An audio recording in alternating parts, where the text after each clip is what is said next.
ইমাম হোসেন রাদিয়াল্লাহু তাআলা আনহুকে কেমন করে শহীদ করে দেওয়া হলো? পরিবারের প্রত্যেকটা মানুষের উপরে তীর নিক্ষেপ করা হয়েছে। এমনকি ছোট একটা বাচ্চা ছিল, ছোট বাচ্চাটা তিনি এভাবে জাগিয়েছিলেন, পানির পিপাসায় তৃষ্ণার্ত হয়ে পড়েছিল, পাশে ফুরাত নদী। তখন তিনি ওই সমস্ত ব্যক্তিদের কাছে বলেছিলেন, হে দলের লোকেরা, তোমরা তো আমাকে সঠিকভাবে ইয়াজিদের কাছেও দিতে দিলে না। তার কাছে যেতে চেয়েছি, আমার দেশে ফিরে যেতে চেয়েছি, তাও তো ফিরে যেতে দিলে না। আমি তো কোনো ঝগড়া ফাসাদ চাই নাই, আমি তো মীমাংসা করতে চেয়েছি, কিন্তু তোমরা আমাকে কি বুঝে হত্যা করতেছো জানি না। তবে শোনো, আমাদেরকে মারো মারো, কোনো দোষ নাই, কোনো সমস্যা নাই, কিন্তু অবশেষে এই ছোট্ট একটা বাচ্চা দেখো পানির পিপাসায় হাহাকার করতেছে, ফুরাত নদীতে পানির অভাব নাই, একটু পানি হলেও দাও, এই বাচ্চাটাকে পান করিয়ে পিপাসার তো নিবাই দেই। কিন্তু পাষণ্ডরা পানি তো দিলই না, বরঞ্চ তারা কি করলো, যখন নাকি পানির জন্য চেহারাটাকে উপরে উঠালো, তখন পানির প্রতিবাদে, পানি কেন চেয়েছেন, সেই পানি হিসাবে ওই সমস্ত পাষণ্ডরা সেই ছোট্ট বাচ্চার বুক বাড়িয়ে তীর নিক্ষেপ করে দিল। ছোট্ট বাচ্চা শহীদ হয়ে গেল। ইমাম হোসেন রাদিয়াল্লাহু তাআলা আনহুর পালা, সর্বশেষ তার উপর একের পর এক তীর নিক্ষেপ করতেছিল। ওবাইদুল্লাহ ইবনে জিয়াদের কাছে যখন সর্বশেষে ইমাম হোসেন রাদিয়াল্লাহু তাআলা আনহুর কল্লাটাকে আলাদা করে ফেলা হয়েছিল, তিনি তো সেনাপতি ছিলেন, তার সামনে যখন রাখা হলো, ফাজুইলা ফি তসতিন, একটি পাত্রের মধ্যে ইমাম হোসেনের কল্লাটাকে আলাদা করে রাখা হয়েছে। ফাজালা ইয়ানকুতু, লাঠি দ্বারা সে গুতাতে শুরু করেছে, কোচাতে শুরু করেছে। ওয়াকালা ফি হুসনিহি শাইআ, এবং তার সুন্দর কাঠামো নিয়ে বিভিন্ন ধরনের ব্যঙ্গচিত্র করেছে। এর আগে আপনাদেরকে আমি স্মরণ করিয়ে দিতে চাই, বলুন তো আজকের দিনটার নাম কি? এটার নাম কি? আশুরার দিন। কি বলে? আশুরার দিন। আজকের একটি ঐতিহাসিক ঘটনা আছে, জানেন তো আপনারা সকলেই। ইমাম হোসেন রাদিয়াল্লাহু তাআলা আনহুকে কারবালার প্রান্তরে নির্মমভাবে শহীদ করে দেওয়া হয়েছিল। সেই হৃদয় বিদারক ঐতিহাসিক দিন হচ্ছে আজকে মুহররমের 10 তারিখ। আজকে যেহেতু এমন একটি গুরুত্বপূর্ণ দিন, সেই একটু আলোচনা না করলেই নয়।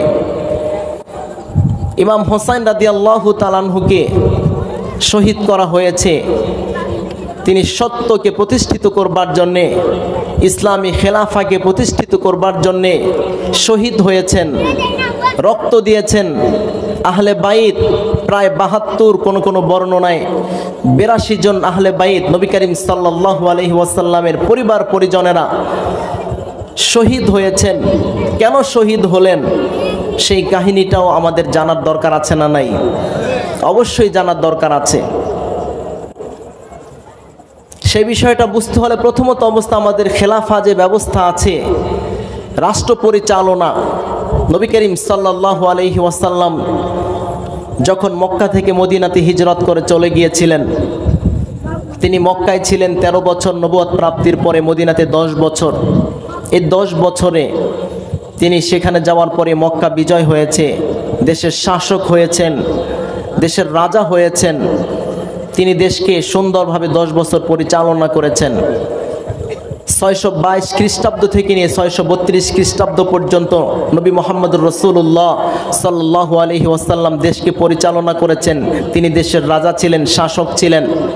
তার ইন্তেকালের পরে সর্বপ্রথম খোলাফায়ে রাশিদিন যে 4 জন সাহাবায়ে কেরামদেরকে বলা হয়, তার মধ্যে প্রথম খলিফার নাম আপনারা হয়তোবা সকলেই জানেন।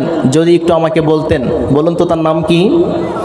বলেন, হযরত আবু বকর সিদ্দিক রাদিয়াল্লাহু তাআলা আনহু। তিনি প্রথম খলিফা। তিনি 2 বছর খেলাফত প্রতিষ্ঠা করেন, খেলাফতের দায়িত্ব নিয়োজিত ছিলেন।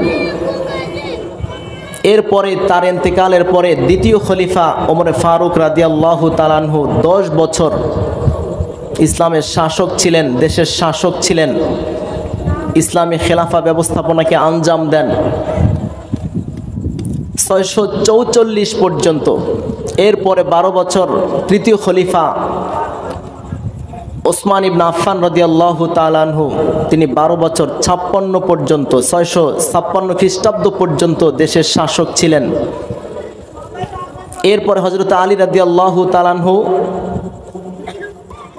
4 বছর মতান্তরে 5 বছর একটু কম বেশি হবে তিনি দেশের শাসক ছিলেন। এই মোট 32 থেকে 62 পর্যন্ত নবী করিম সাল্লাল্লাহু আলাইহি ওয়াসাল্লামের সাহাবায়ে কেরাম 30 বছর দেশের খেলাফা ব্যবস্থাপনাকে পরিচালনা করেছেন। এরপরে হাসান রাদিয়াল্লাহু তাআলা আনহু 6 মাস ছিলেন। এরপরে ধীরে ধীরে একের পর এক স্থানান্তরিত হতে হতে আমিরে মুআবিয়া রাদিয়াল্লাহু তাআলা আনহুর কাছে গিয়েছেন। খেলাফত হিসাবে বলতে গেলে উমাইয়া খেলাফা ব্যবস্থাপনা ছিল, এরপরে আব্বাসীয় খেলাফা, সর্বশেষ ওসমানী খেলাফা। এটাই হচ্ছে আমাদের জন্য হৃদয় বিদারক কাহিনী। 1924 খ্রিস্টাব্দ 24 সাল পর্যন্ত এ পৃথিবীর মানুষেরা, সমস্ত জাতির মুসলমানেরা, এমনকি যত বিধর্মীরাও ছিল তারাও এই খেলাফা ব্যবস্থা প্রতিষ্ঠিত থাকার কারণে সুখ আর শান্তিতে জীবন যাপন করতে পেরেছে। কিন্তু যখন নাকি আজকে প্রায় 100 বছর হয়ে গেছে, ইসলামের ঐক্যতে ফাটল ধরেছে, মুসলমানদের এই খেলাফা ব্যবস্থাপনা ধ্বংস হয়ে গেছে, এরপর থেকে পৃথিবীর সমস্ত মানুষের মধ্যে যত অশান্তি শুরু হয়েছে। তাহলে ইমাম হোসেন রাদিয়াল্লাহু তাআলা আনহু যে শহীদ হয়েছেন, সেই হৃদয় বিদারক কাহিনীটা যদি আমি বলতে যাই, কেন শহীদ হয়েছেন, তার মূল একটি কথা যদি বলতে যাই তাহলে এটাই হবে, তিনিও কিন্তু সঠিকভাবে ইসলামী খেলাফাকে, কোরআনের আইনকে এই আল্লাহর জমিনে প্রতিষ্ঠিত করবার জন্যে তিনি কিন্তু কারবালার প্রান্তরে শহীদ হয়েছিলেন। আর সেটি কিন্তু আজকে আমার আলোচ্য বিষয়।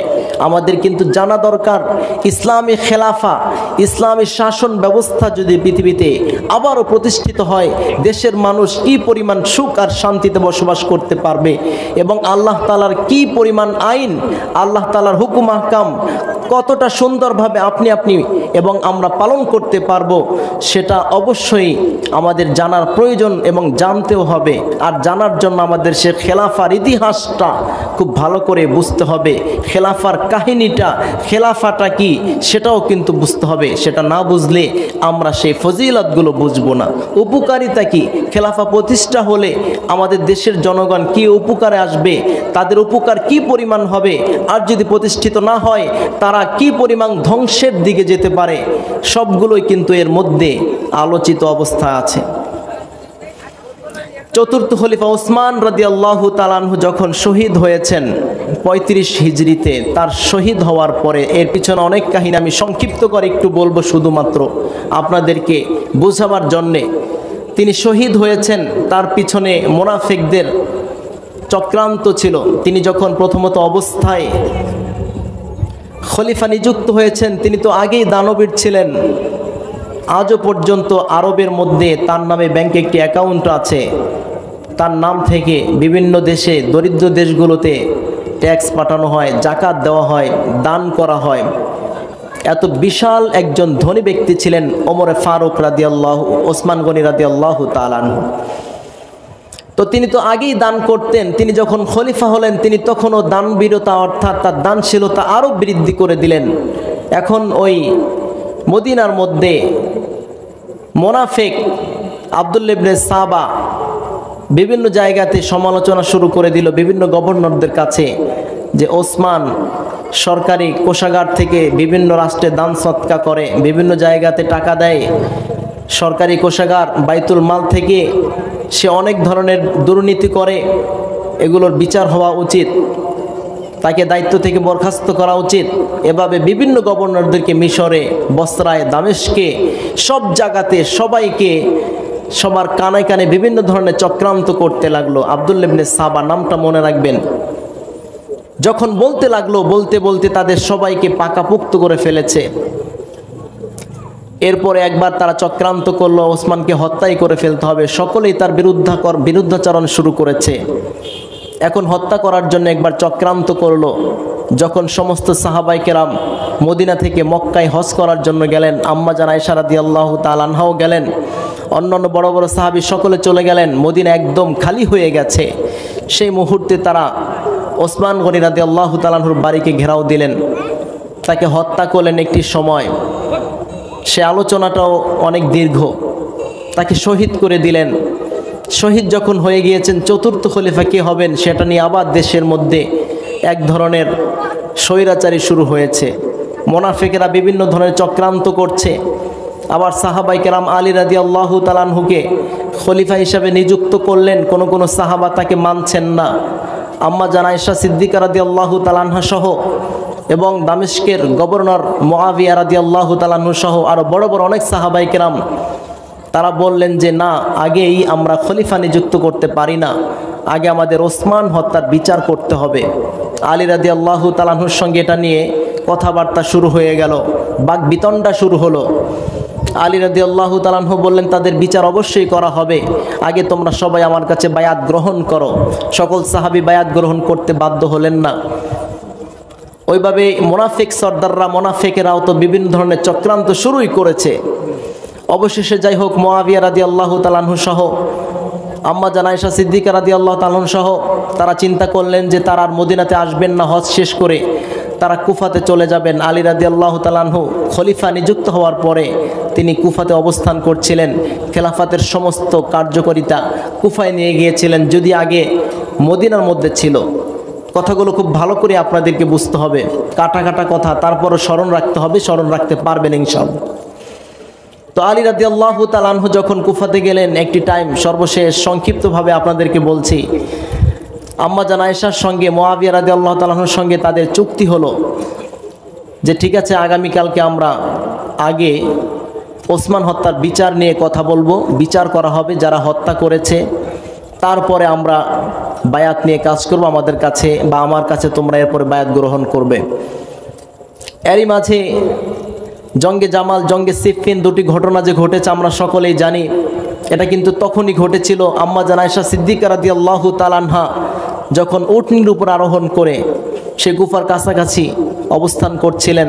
মুআবিয়া রাদিয়াল্লাহু তাআলা আনহু সহ অন্যান্য বড় বড় সাহাবাই কেরামদের একটি দল, একটি বাহিনী নিয়ে অবস্থান করছিলেন। এদিকে আলী রাদিয়াল্লাহু তাআলা আনহু তার একটি বাহিনী নিয়ে সেখানে অবস্থান করছিলেন। রাতের বেলা তাদের মাঝে চুক্তি হলো, ঠিক আছে কালকে বিচার করা হবে। কিন্তু এরই মাঝে ওই যে আব্দুল্লাহ ইবনে সাবা মুনাফিক, ওদের দুটি দল গ্রুপিং হয়ে ওরা দুই জায়গা থেকে আম্মা জান আয়েশার বাহিনী, মুআবিয়া একসাথে বাহিনী এবং আলীর বাহিনী, দুই বাহিনী রাতের অন্ধকারে দুই জায়গা থেকে তারা তীর নিক্ষেপ শুরু করলো। আম্মা জান আয়েশার বাহিনী, মুআবিয়ার বাহিনী, তারা বলতে লাগলো আমরা না চুক্তি করলাম আগামীকালকে আগে ওসমান হত্যার বিচার হবে, তারপরে তার কাছে আমরা বায়াত হব, তাহলে আজকে এই কথা হওয়ার পরে আবার তাদের পক্ষ থেকে কেন তীর আসতেছে? অবশ্যই তারা গ্যাঞ্জাম করতে চায়, তারা আমাদের চুক্তি মানতে চায় না।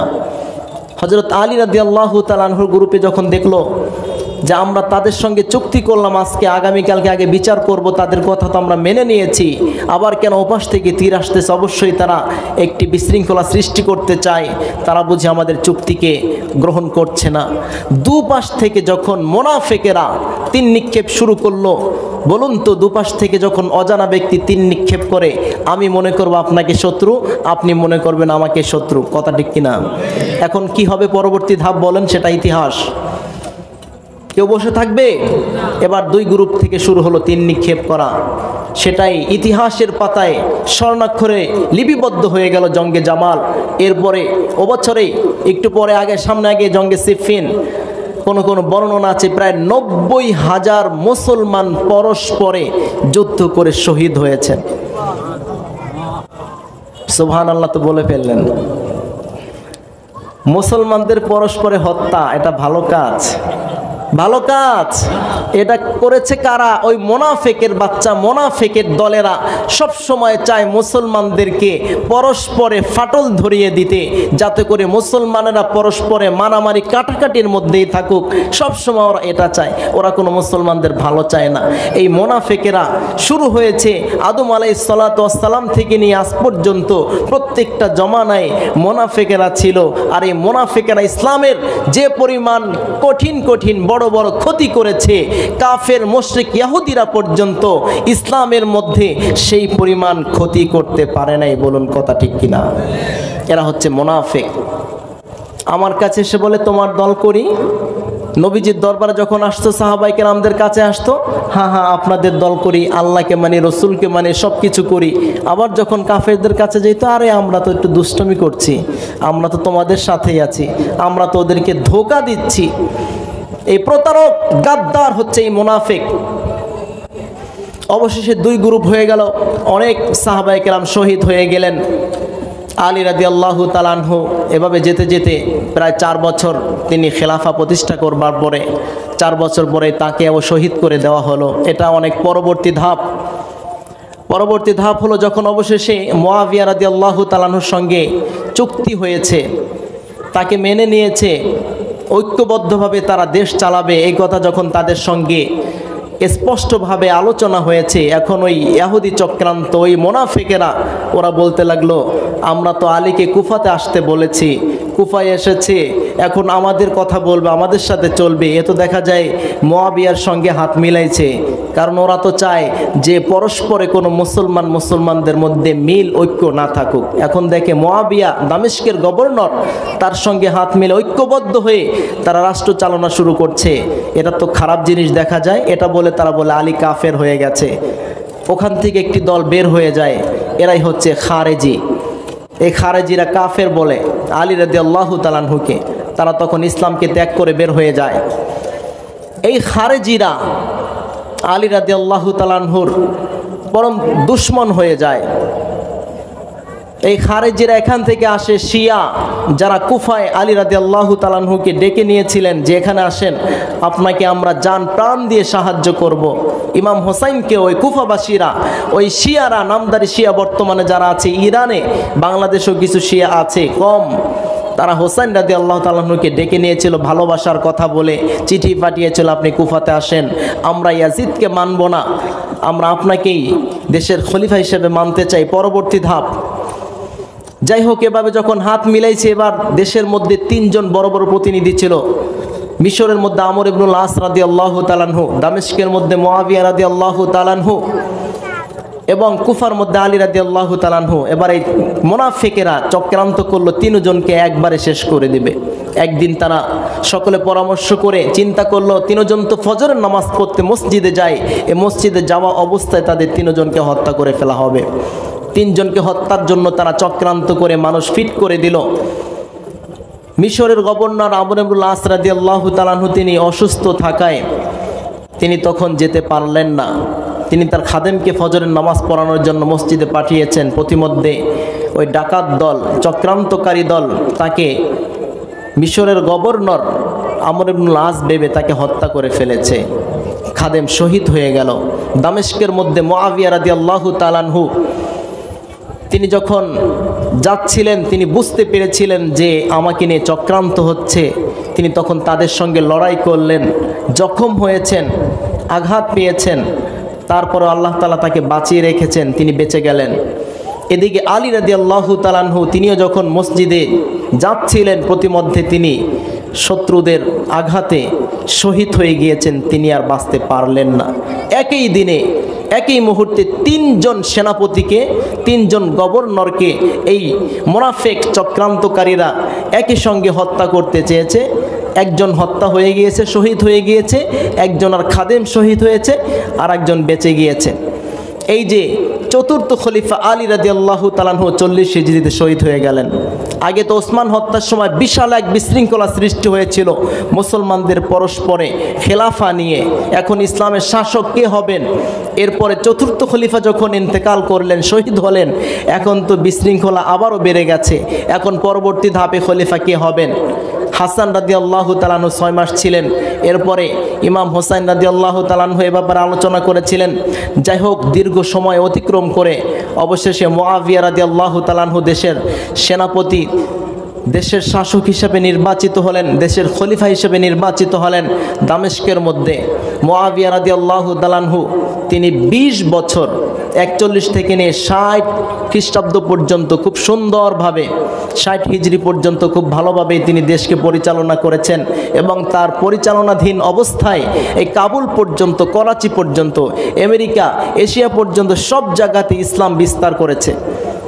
অনেক অনেক ফোকাহায়ে কেরাম বলেছেন, অনেক ঐতিহাসিক বিদগণ বলেছেন, আমিরে মুআবিয়া রাদিয়াল্লাহু তাআলা আনহুর সময় ইসলামে যে বিস্তৃতি হয়েছে এটা অন্য কোনো সময় হয় নাই। আমিরে মুআবিয়া রাদিয়াল্লাহু তাআলা আনহুর কারণে আজকে বাংলাদেশের মুসলমান পর্যন্ত ইসলাম পেয়েছে। এটি তার অবদান। তিনি 20 বছর ছিলেন। এই 20 বছরে মুসলমানদের মধ্যে কোনো মারামারি, কাটাকাটি কোনো কিছুই ছিল না। খুব খুব সুন্দর করে মুসলিম জাতি একই গভর্নরের অনুসরণ করে, একই শাসকের অনুসরণ করে সারা বিশ্বের মুসলমান খুব ভালো করে জীবন যাপন করছিল। কথা সংক্ষিপ্ত বলছি, মনে রাখার চেষ্টা করবেন। অবশেষে 20 বছর যখন পেরিয়ে গেল, কারবালার প্রান্তরের ঐতিহাসিক ঘটনা কিভাবে শুরু হয়। এরপরে তিনি চিন্তা করলেন, আমি মারা গেলে এতে 20 বছর ইসলামী শাসন ব্যবস্থা খুব ভালো করে চলছিল, আমি মৃত্যুর পরে আবার যদি ওসমান হত্যার পরে যেমন বিশৃঙ্খলা সৃষ্টি হয়েছিল, আলী রাদিয়াল্লাহু তাআলা আনহুর হত্যার পরে যেমন ইসলামের মধ্যে পরস্পরে বিশৃঙ্খলা সৃষ্টি হয়েছিল, আমি মারা যাওয়ার পরে আল্লাহ না করুক আবার যদি বিশৃঙ্খলা সৃষ্টি হয়, তাহলে তো আবার মুসলমানদের মধ্যে পরস্পরে হত্যাকাণ্ড শুরু হয়ে যাবে।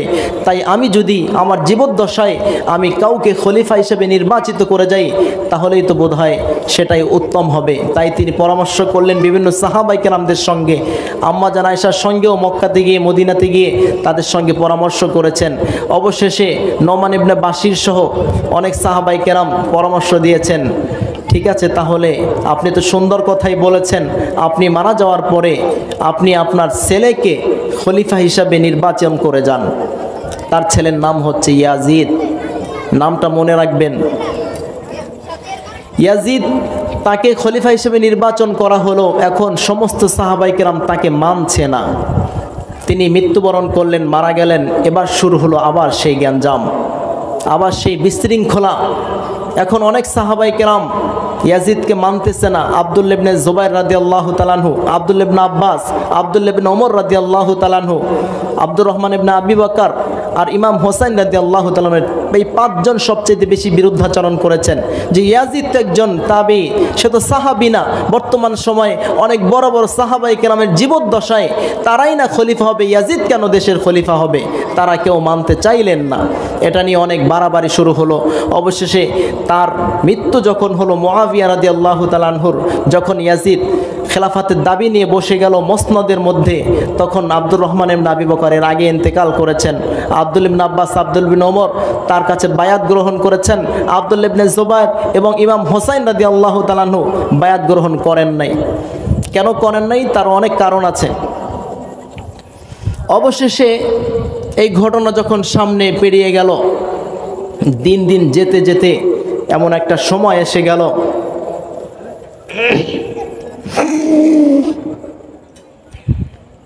সাহাবায়ে কেরামদের সঙ্গে বিভিন্ন ধরনের আলোচনা শুরু হলো।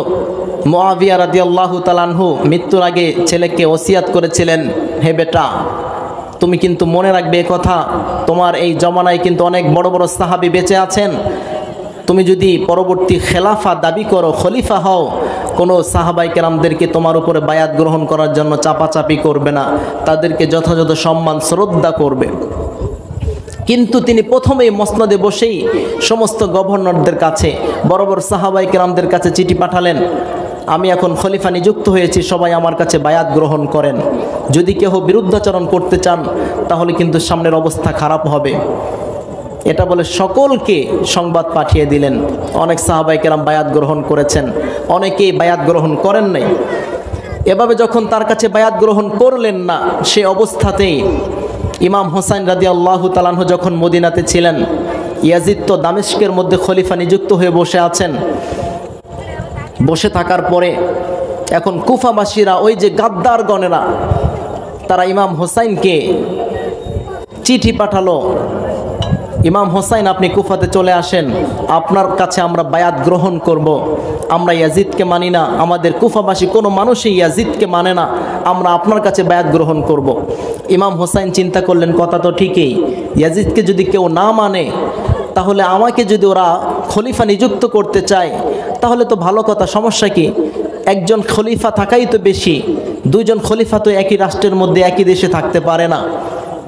তাই সেটা চিন্তা ভাবনা করে তিনি প্রথমত কুফার মধ্যে মুসলিম বিন আকিলকে প্রেরণ করলেন যে তুমি ওখানকার খোঁজখবর নিয়ে আসো, কুফাবাসীর আসলে কি বলে, তাদের কথা সত্য না মিথ্যা সেটা বলে, সেটা জেনে তারপরে এসো। যদি ওরা সত্যই বলে থাকে, তার কারণ এটা কুফাবাসীর আগে কিন্তু আলী রাদিয়াল্লাহু তাআলা আনহুর সঙ্গে গাদ্দারি করেছে, তাই আমার সঙ্গেও যেন গাদ্দারি না করে, সেজন্য তাদেরকে আপনি খুব ভালো করে বুঝে আসেন, জেনে আসেন। মুসলিম বিন আকিল যখন এসেছেন কুফার মধ্যে, সবাই প্রায় 18,000 তার কাছে বায়াত গ্রহণ করেছে ইমাম হোসেন রাদিয়াল্লাহু তাআলা আনহুর নামে। যে আপনি তাকে খবর দেন, আমরা তার কাছে বায়াত গ্রহণ করব, আমরা ইয়াজিদকে মানব না। এ ধরনের চক্রান্ত শুরু করেছে। এদিকে ওই যে আব্দুল্লাহ ইবনে সাবার গোষ্ঠী মুনাফিকেরা, তারা দেখলো বর্তমান কুফার মধ্যে গভর্নর আছে নোমান ইবনে বাশির, তার জীবদ্দশায় রাষ্ট্রদ্রোহিতা শুরু হয়ে গেছে। ইয়াজিদ তো সে খলিফা, সে তো দেশের শাসক হয়ে বসে আছে। এই কুফার মধ্যে দেখা যায় মুসলিম বিন আকিল এসে এই বায়াত গ্রহণ করছে, তার কাছে মানুষ খলিফা হিসাবে নিযুক্ত করছে ইমাম হোসাইনকে। এই সংবাদ ইয়াজিদের কাছে পাঠালো যে আপনার জীবদ্দশায় আপনার নিযুক্ত গভর্নর, এটা নিয়ে কোনো মাথা ব্যথা নাই, নোমান বিন বাশির উনি কুফার মধ্যে গভর্নর হিসেবে আছেন, আর আপনার দেশে রাষ্ট্রদ্রোহিতা করবে, বিদ্রোহ করবে, আন্দোলন করবে, এটা তিনি তো কিছুই করছেন না, আপনি ব্যবস্থা নেন। তিনি সঙ্গে সঙ্গে ওবায়দুল্লাহ ইবনে ইয়াজিদ, ওবায়দুল্লাহ ইবনে জিয়াদ, তিনি ছিল বসরার গভর্নর, তার কাছে সঙ্গে সঙ্গে চিঠি পাঠালো যে ওবায়দুল্লাহ তুমি তাড়াতাড়ি কুফাতে যাও, কুফায় গভর্নর যিনি আছেন তাকে বরখাস্ত করে তুমি কুফা এবং বসরা সহ উভয় জায়গার দায়িত্ব পালন করো। ওবায়দুল্লাহ ইবনে জিয়াদ, এই কুলাঙ্গারের নামও মনে রাখবেন। কুলাঙ্গার এজন্য বলেছি, এই লোকটাই ইমাম হোসাইন রাদিয়াল্লাহু তাআলা আনহুর কল্লাটাকে লাঠি দ্বারা গুতিয়ে গুতিয়ে নবী করিম সাল্লাল্লাহু আলাইহি ওয়াসাল্লামের চেহারা নিয়ে কথা বলেছে, কটাক্ষ করেছে। এরপরে ধীরে ধীরে অবস্থান যখন সামনে আগাতে শুরু করলো, যেতে যেতে এক পর্যায়ে ওবায়দুল্লাহ ইবনে জিয়াদ সেখানে এসে বেষ্টন করে ফেললো, সমস্ত কুফাবাসীকে আটকিয়ে ফেললো, তাদের কাউকে কোথাও বের হতে দিচ্ছে না। এক পর্যায়ে মুসলিম বিন আকিলকে হত্যা করে ফেলেছে। এই সংবাদ তো ইমাম হোসাইন রাদিয়াল্লাহু তাআলা আনহু জানতে পারলেন না। অবশেষে আবার চিঠি পাঠিয়ে দিল সে আগেই, হত্যা হওয়ার আগে, যে ইমাম হোসাইন আপনি আসেন কুফাতে, কুফার লোকেরা অনেক ভালো, তারা আপনাকে আসলে আপনার কাছে বায়াত গ্রহণ করবে। তিনি তো চিঠি পেয়ে গেছেন, তাই তিনি 6ই মুহররম, কোনো বর্ণনা 8ই মুহররম অথবা তার কিছুদিন আগে তিনি রওনা করলেন। তিনি যখন ইরাকের সীমানায় এসে গেলেন, সেখানে ইয়াজিদের সেনাপতি হুর বিন ইয়াজিদ তিনি তাকে বাধা দিলেন যে ইমাম হোসাইন আপনি কোথায় যাচ্ছেন? তিনি বলছেন এই যে কুফাবাসীরা আমার কাছে চিঠি দিয়েছে, আমাকে যেতে বলেছে, আমার কাছে বায়াত গ্রহণ করবে, ইয়াজিদকে নাকি কেউ মানে না। তিনি তখন সংবাদ দিলেন ইমাম হোসাইন আপনাকে এই গাদ্দারিরা গাদ্দারি করেছে, মিথ্যা বলেছে, ওরা তো মুসলিম বিন আকিলকে হত্যা করে ফেলেছে, ওরা তো আপনাকে মানবে না, এত সব গাদ্দার, অতএব আপনি কুফাতে যাবেন না। ইমাম হোসাইন রাদিয়াল্লাহু তাআলা আনহু এই সংবাদ যখন পেলেন, তখন দুটি গ্রুপিং হয়েছে। কেউ কেউ বলেছে তার আহলে বাইতের লোকেরা, তার ভাইয়েরা, যে মুসলিম বিন আকিল আমাদের ভাই, তাকে আপনি পাঠিয়েছিলেন কুফার খোঁজখবর নেওয়ার জন্য, তাকে যেহেতু ওরা হত্যা করে ফেলেছে, তাহলে আমরা এই হত্যার প্রতিশোধ না নিয়ে এখান থেকে যাব না। অবশেষে ইমাম হোসাইন রাদিয়াল্লাহু তাদেরকে বুঝিয়ে সুঝিয়ে আবার তিনি চেষ্টা করলেন, না ঠিক আছে যাই হোক, তোমরা এখন এটা নিয়ে বাড়াবাড়ি করো না, আমরা চলো আমরা ইয়াজিদের কাছে দামেস্কে যাব। এই কথা বলে তারপর তিনি দামেস্কের মধ্যে রওনা করেছেন। কেউ কেউ বলেছেন তিনি কুফায় রওনা করেছেন, কুফা সেখান থেকে তিনি ইরাক থেকে আর কুফাতে যান নাই। এই সমস্ত ইতিহাসগুলো ইবনে খলদুন, তারিখ ইবনে খলদুনের মধ্যে এসেছে, তারিখে তবারিতে এসেছে, আল বেদায়া নেহায়াতে এসেছে, সিয়ারু আলামিন নুবালা, খুব সুন্দর করে সঠিক ইতিহাসগুলো এসেছে। এই কারবালার ইতিহাস বলতে গিয়ে কিন্তু মানুষ অনেক ভুল করে ফেলে, সাহাবাই কেরামদের উপরে বিভিন্ন ধরনের খারাপ মন্তব্য করে।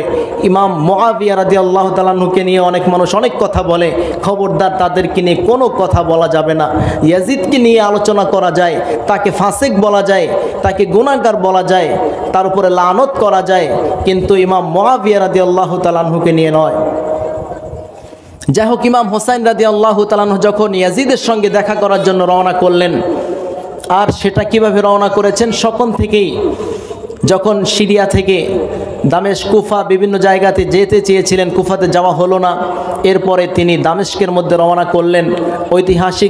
ঐতিহাসিক বিজ্ঞান লিখেছেন, আর প্রায় ওই ইরাক থেকে দামেস্কে এখানে জায়গা হবে প্রায় 904 কিলোমিটার, বর্তমান গুগলে সার্চ করলে পাবেন।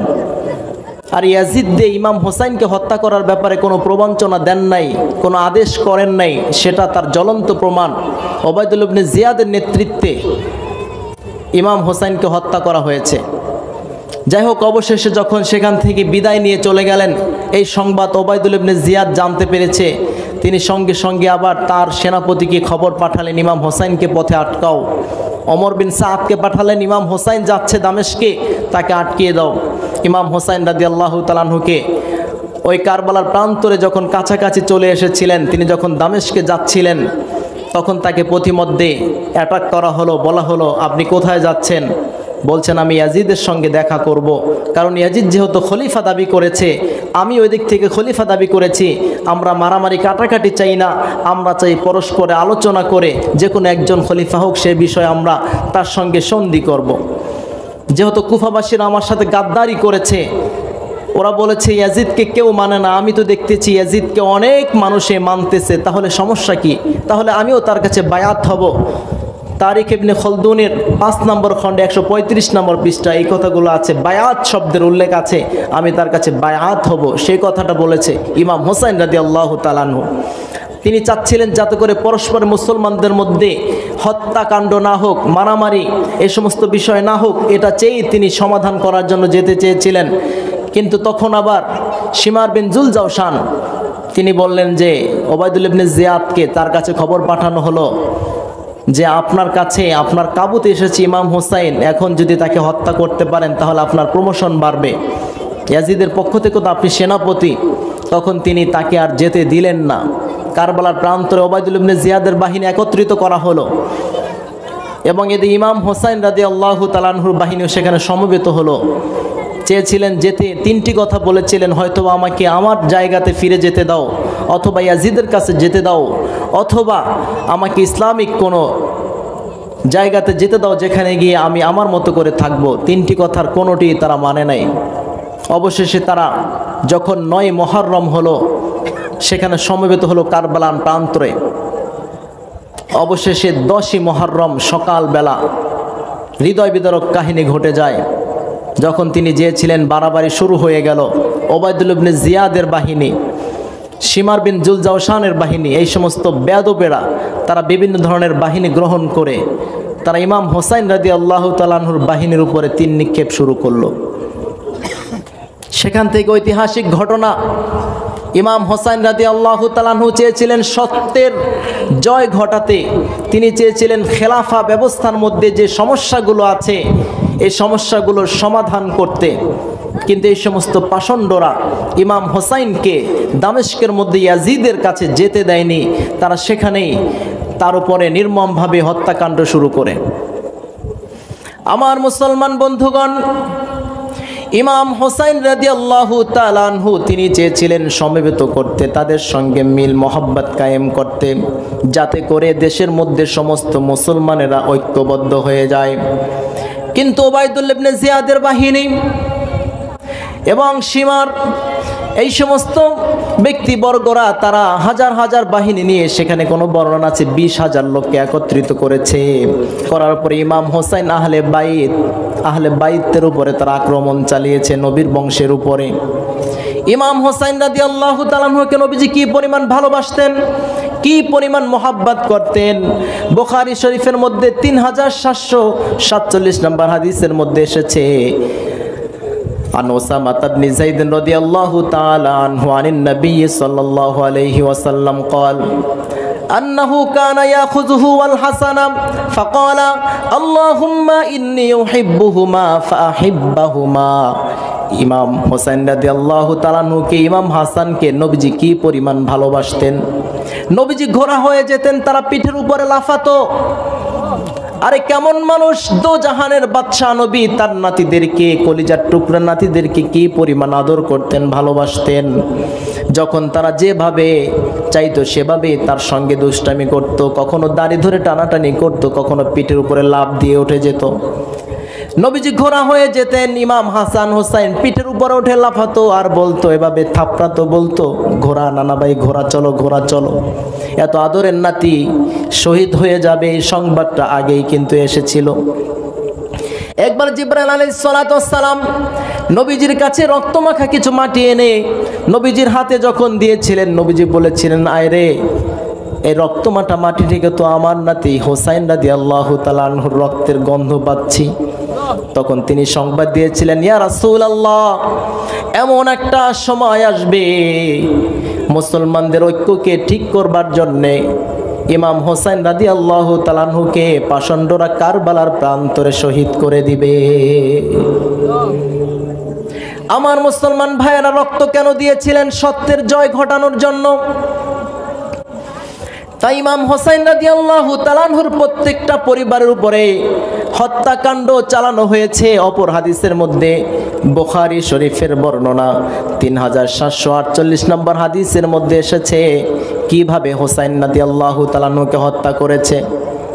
আন আনাস ইবনে মালিক রাদিয়াল্লাহু তাআলা আনহু উতিয়া উবাইদুল্লাহ ইবনে জিয়াদ বিরাসিল হুসাইনি রাদিয়াল্লাহু তাআলা আনহু ফাজুইলা ফি তাসতিন ফাজালা ইয়ানকুতু ওয়া ক্বালা ফি হুসনিহি শাইআ ওয়া ক্বালা আনাস রাদিয়াল্লাহু তাআলা আনহু ওয়া কানা আশবাহুম বিরাসূলিল্লাহি সাল্লাল্লাহু আলাইহি ওয়াসাল্লাম। ইমাম হোসেন রাদিয়াল্লাহু তাআলা আনহুকে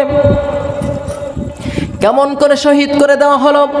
পরিবারের প্রত্যেকটা মানুষের উপরে তীর নিক্ষেপ করা হয়েছে। এমনকি ছোট একটা বাচ্চা ছিল, ছোট বাচ্চাটা তিনি এভাবে জাগিয়েছিলেন, পানির পিপাসায় তৃষ্ণার্ত হয়ে পড়েছিল। পাশে ফুরাত নদী। তখন তিনি ওই সমস্ত ব্যক্তিদের কাছে বলেছিলেন, হে দলের লোকেরা, তোমরা তো আমাকে সঠিকভাবে ইয়াজিদের কাছেও দিতে দিলে না।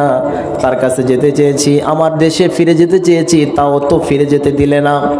আমি তো কোনো ঝগড়া ফাসাদ চাই নাই, আমি তো মীমাংসা করতে চেয়েছি, কিন্তু তোমরা আমাকে কি বুঝে হত্যা করতেছো জানি না। তবে শোনো, আমাদেরকে মারো মারো, কোনো দোষ নাই, কোনো সমস্যা নাই, কিন্তু অবশেষে এই ছোট্ট একটা বাচ্চা দেখো পানির পিপাসায় হাহাকার করতেছে। ফুরাত নদীতে পানির অভাব নাই, একটু পানি হলেও দাও, এই বাচ্চাটাকে পান করিয়ে পিপাসার তো নিবাই দেই।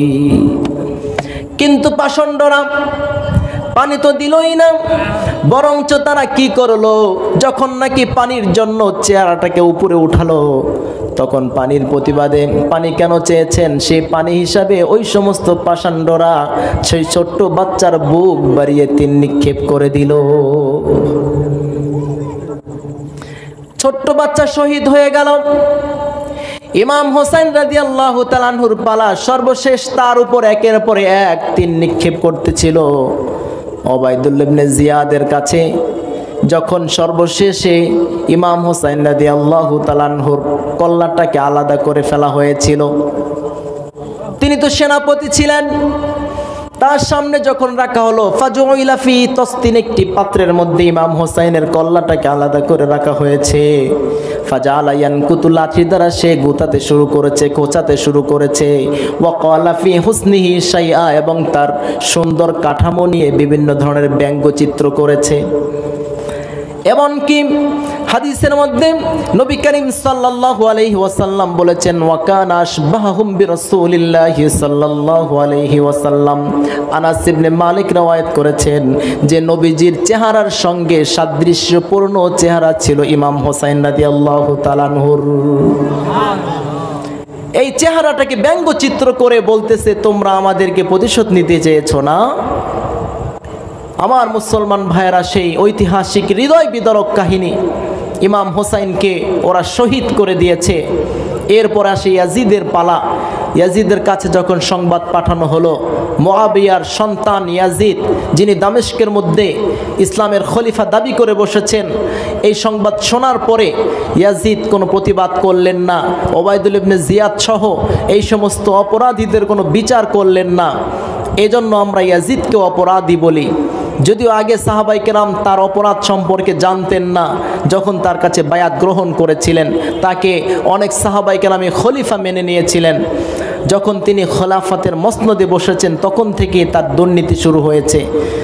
তাই তার ফাসিকি, তার মদখুরি, তার অপকর্ম, তার জুলুম আগে সাহাবাই কেরাম জানতেন না। যদি জানতেন তাহলে ইয়াজিদের কাছে বায়াত গ্রহণ করতেন না। আবার যদি জানতেন তাহলে ইয়াজিদের কাছে ইমাম হোসাইন রাদিয়াল্লাহু তাআলা আনহু বায়াত গ্রহণ করতে চাইতেন না। তাহলে ঝামেলা কি হবে? অনেকে ইয়াজিদকে কাফের বলে, এই সমস্ত ঐতিহাসিক বিদগণের ইতিহাস থেকে জানা যায়। তারিখ ইবনে খলদুনের মধ্যেও এসেছে যে ইয়াজিদকে কাফের বলা যাবে না, তবে ফাসিক বলা যায়, তার প্রতি লানত করা যায়। তবে সর্বসম্মতি ওলামায়ে কেরাম একমত পোষণ করেছেন, তবে লানত করাটাও উচিত নয়। এটা কেন উচিত নয়? তিনি সরাসরি, যদিও ইমাম হোসাইনকে শহীদ করে দেওয়ার জন্য কোনো নির্দেশ দেন নাই, তার জ্বলন্ত প্রমাণ ঐতিহাসিক বিদগণ লিখেছেন।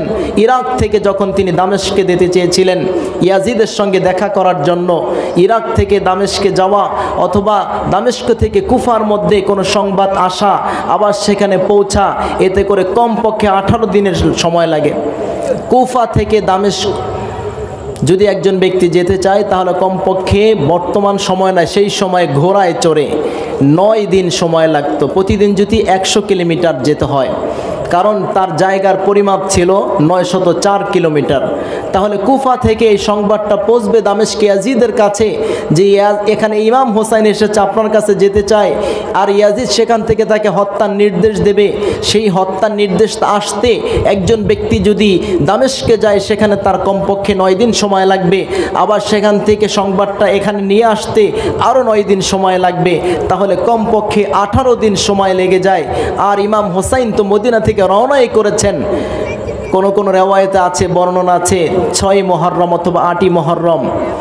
তিনি মাত্র 4-5 দিনের মধ্যেই শহীদ হয়ে গেলেন। তাহলে 4-5 দিনের মধ্যে দামেস্ক থেকে কুফায় কোনো সংবাদ গিয়ে আবার আসতে পারে না। সব চক্রান্ত ছিল ওবায়দুল ইবনে জিয়াদের। তিনি ইমাম হোসাইনকে হত্যা করেছে। তাই ইয়াজিদকে আমরা দোষী বলি এজন্য, তিনি যেহেতু ইমাম হোসাইনকে হত্যার পরে তিনি সেভাবে কোনো বিচার করেন নাই, তিনি তাদের কোনো প্রতিবাদ করেন নাই, সেজন্য আমরা তাকে দোষী বলি। ইয়াজিদের বাবা আমিরে মুআবিয়া রাদিয়াল্লাহু তাআলা আনহু, তার বিষয়ে কোনো আলোচনা সমালোচনা করা যাবে না। তিনি একজন জান্নাতি মানুষ। তিরমিজি শরীফের মধ্যে এসেছে 3843 নম্বর হাদিস, 3842 নম্বর হাদিস। এই হাদিসগুলোর মধ্যে বুখারী শরীফের 2965 নম্বর হাদিস, এই 3টা হাদিস থেকে প্রমাণিত হয় আমিরে মুআবিয়া রাদিয়াল্লাহু তাআলা আনহু একজন জান্নাতি মানুষ ছিলেন। আন আবি ইদ্রিস আল খাওয়ালানি রাদিয়াল্লাহু তাআলা আনহু أنه قال لما عزل عمر بن الخطاب رضي الله تعالى عنه عمير بن سعيد عن حمص وولى معاوية فقال الناس عزل عمير بن سعيد وولى معاوية فقال عمير بن سعيد رضي الله تعالى عنه لا تذكروا معاوية إلا بخير فإني سمعت رسول الله صلى الله عليه وسلم يقول اللهم اهد به। আবু ইদ্রিস আল খাওয়ালানি রাদিয়াল্লাহু তাআলা আনহু থেকে বর্ণিত হয়েছে, তিনি বলেন, যখন ওমর ইবনুল খাত্তাব রাদিয়াল্লাহু তাআলা আনহু উমাইর ইবনে সাদ রাদিয়াল্লাহু তাআলা আনহুকে গভর্নরের দায়িত্ব থেকে, হিমস থেকে, মিশর থেকে বরখাস্ত করে তিনি যখন মুআবিয়া রাদিয়াল্লাহু তাআলা আনহুকে দামেস্কের গভর্নর বানালেন, তখন লোকেরা বলা বলি করতে লাগলো মুআবিয়াকে গভর্নর বানিয়েছে, উমাইর ইবনে সাইদকে বরখাস্ত করে দিয়েছে। তখন প্রতিবাদ করে উমাইর ইবনে সাইদ বললেন, হে লোক সকল, তোমরা আমিরে মুআবিয়া রাদিয়াল্লাহু তাআলা আনহু সম্পর্কে কোনো সমালোচনা করো না, পারলে ভালো আলোচনা করো। তার কারণ হলো আমি নবীজিকে বলতে শুনেছি, নবীজি তার জন্য দোয়া করেছেন, আল্লাহুম্মা হাদি বিহি। 3842 নম্বর হাদিস, বুখারী শরীফ, তিরমিজি শরীফ। তিরমিজি শরীফের মধ্যে এখানে বলেছেন নবীজি ক্বাল আলী মুআবিয়া রাদিয়াল্লাহু তাআলা আনহু সম্পর্কে নবীজি বলেছেন, আল্লাহুম্মা জাআলহু হাদিয়ান মাহদিয়ান ওয়াহদি বিহি। আয় আল্লাহ, এই মুআবিয়াকে তুমি হেদায়েত প্রাপ্ত হিসাবে কবুল করে নাও, তাকে সঠিক পথের পরিচালক হিসাবে কবুল করে নাও, এবং এই মুআবিয়ার মাধ্যমে তুমি অসংখ্য মানুষকে হেদায়েত দান করে দাও। মুআবিয়ার জন্য নবীজি দোয়া করেছেন। তাহলে এই সমস্ত হাদিস থেকে বোঝা যায়, বুখারী শরীফের 2965 নম্বর হাদিস এখানে আছে, আউয়ালু জাইশিন মিন উম্মতি ইয়াগজুনাল বাহরা ক্বাদ আওজাবু। এই বিশ্বের মধ্যে সমুদ্র প্রান্তরকারীদের সঙ্গে, রোমিওদের সঙ্গে সর্বপ্রথম যারা যুদ্ধ করবে, আর তারাই হচ্ছে আমার উম্মতেরা। আর তার মধ্য থেকে ইতিহাসগণ লিখেছেন, সর্বপ্রথম রোমিওদের বিরুদ্ধে যুদ্ধে লিপ্ত হন আমিরে মুআবিয়া রাদিয়াল্লাহু তাআলা আনহু। এই তিনটি হাদিস থেকে প্রমাণিত হয় আমিনে মুআবিয়া রাদিয়াল্লাহু তাআলা আনহু তিনি একজন ন্যায় নীতিবান সাহাবী ছিলেন, তিনি একজন জান্নাতি ব্যক্তি ছিলেন। সুতরাং তার কোনো কর্মের কারণে, তার সন্তানের অপকর্মের কারণে তাকে নিয়ে কোনো চক্রান্ত, কোনো সমালোচনা করা যাবে না। ইমাম হোসাইন শহীদ হয়েছেন, যাই হয়েছেন আল্লাহ তাকে উত্তম জাযার প্রতিদান দান করবেন। আর তাকে তো জাযা প্রতিদান আগিয়ে দিয়ে দিয়েছেন, কারণ নবীজি তো বলে দিয়েছেন ইমাম হোসেন এবং হাসান এই দুইজন ব্যক্তি হচ্ছেন সাইয়্যিদা শাবাবি আহলিল জান্নাহ, জান্নাতের যুবকদের সরদার। বলেন সুবহানাল্লাহ। ইমাম হাসান হোসেন জান্নাতি যুবকদের সরদার হবেন, তাহলে সেরকম এক ব্যক্তিত্ব, তাদের ব্যাপারে তো কোনো কথাই বলা যায় না। আল্লাহ তো তাদেরকে উত্তম জাযা প্রতিদান দিবেনই, তাহলে আমাদের আর সমস্যা কোথায়? কিন্তু এখানে সমস্যা এটাই, তারা যে শহীদ হয়েছেন সেটা নিয়ে এখন কারণটা কি ছিল? এই যে খেলাফাতের ব্যবস্থা নিয়ে তিনি কিন্তু শহীদ হয়েছিলেন। তিনি চেয়েছিলেন ঐক্য, তিনি চেয়েছিলেন দেশের মধ্যে সমস্ত মুসলমানেরা যেন একই সঙ্গে বসবাস করতে পারে, মারামারি কাটাকাটি না হয়। সেই ইসলামী শাসন ব্যবস্থা চেয়েছিলেন, আর সেই ইসলামী শাসন ব্যবস্থাই কিন্তু আমার আজকের আলোচনা।